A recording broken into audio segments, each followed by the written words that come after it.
Bismillahirrahmanirrahim. Assalamualaikum warahmatullahi wabarakatuh. Selamat sore kepada Ibu dosen pengampu mata kuliah kesehatan mental, yaitu ada Bu Syarif Fitrah MPD. Sebelumnya mohon izinkan saya Putri Aprilianti dengan NIM 225509011 untuk melengkapi tugas saya yang sebelumnya saya tidak bisa mengikuti perkuliahan dikarenakan sedang sakit. Maka dari itu langsung saja ke pembahasan saya, yaitu ada sumber stresor di bidang industri. Yang pertama ada sumber stresor yang terjadi di karyawan pada bidang industri, yaitu frustasi atau kekecewaan.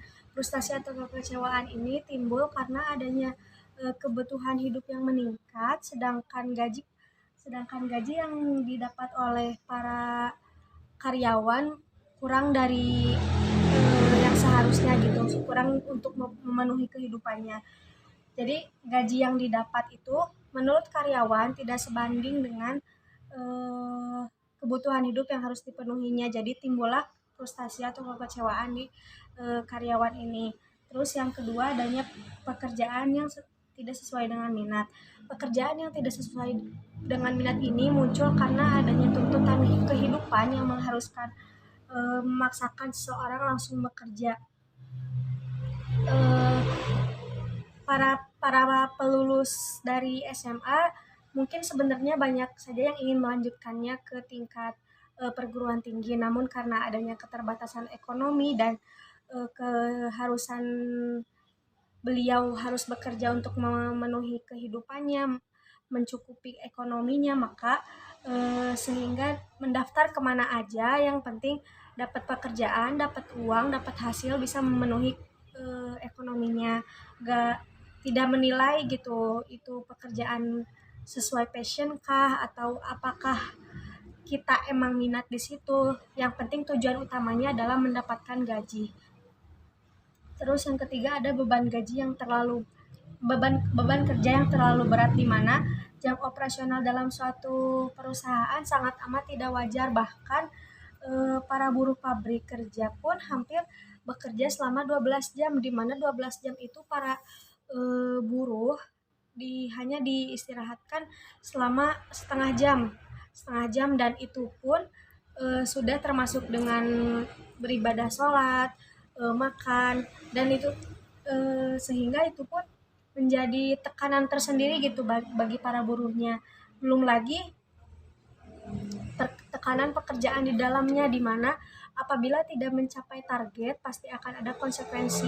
Jadi perharinya tuh pasti selalu akan ada targetnya yang harus dipenuhi. Jika tidak dipenuhi maka ada hukumannya gitu. Jadi itu pun menjadi sumber stresor bagi para karyawan. Terus yang keempat ada konflik dengan pimpinan, di mana kan banyak ya di perusahaan Indonesia itu dipimpin oleh orang asing.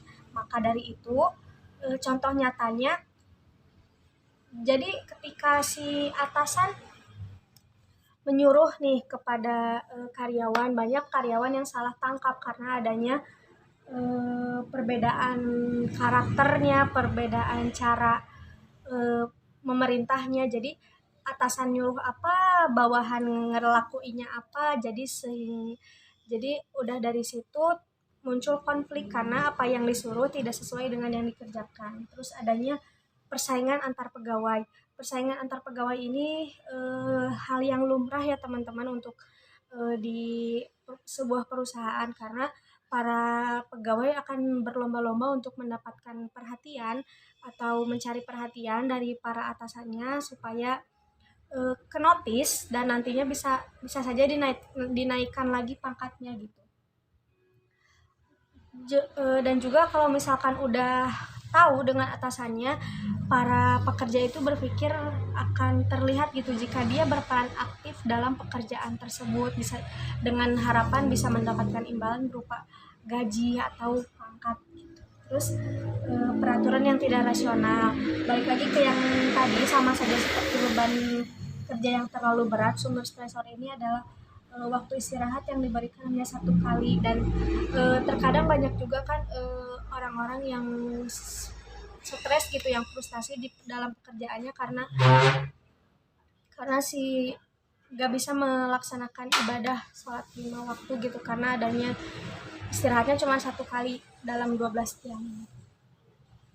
Terus yang kedua ada gejala-gejala stres yang terjadi pada karyawan atau pegawai, di mana para pegawai akan mengalami kecemasan, ketegangan, bahkan tidak puas dalam bekerja. Namun ada pula yang sebaliknya malah menunda-nunda pekerjaan, di mana selain itu juga muncul di mana para pekerja yang baru baru saja berkecimpung di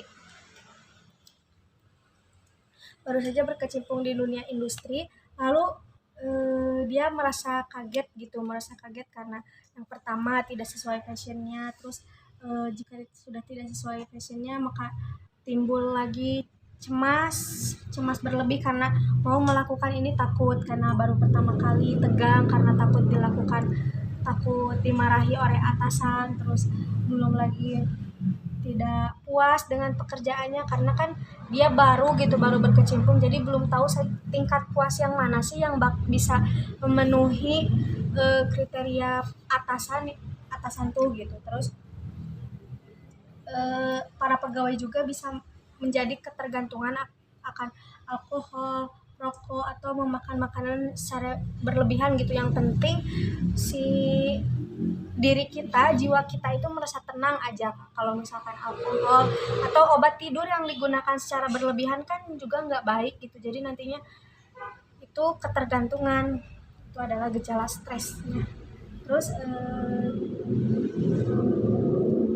gejala stres yang terjadi pada yang baru SMA nih langsung terjun ke dunia kerja, mereka tuh akan cenderung menarik diri dari lingkungannya karena mereka merasa malu gitu, dan merasa malu karena misalkan teman sebayanya melanjutkan ke perguruan tinggi tapi dia ke industri pekerjaan, jadi dia cenderung menarik diri, dan menarik diri di rumah pun nantinya akan tidur melulu karena hampir 12 jam kan gitu di pabrik, di industri, jadi cenderung menarik diri dari masyarakat. Terus pola tidurnya juga menjadi berantakan, belum lagi kegelisahan karena aduh takut nih nanti malam kerja, takut takut ada apa lagi nih, ada dimarahin apa lagi nih, target apa lagi nih, takut semuanya pasti takut gitu. Terus belum lagi karena tadi kecanduan alkohol,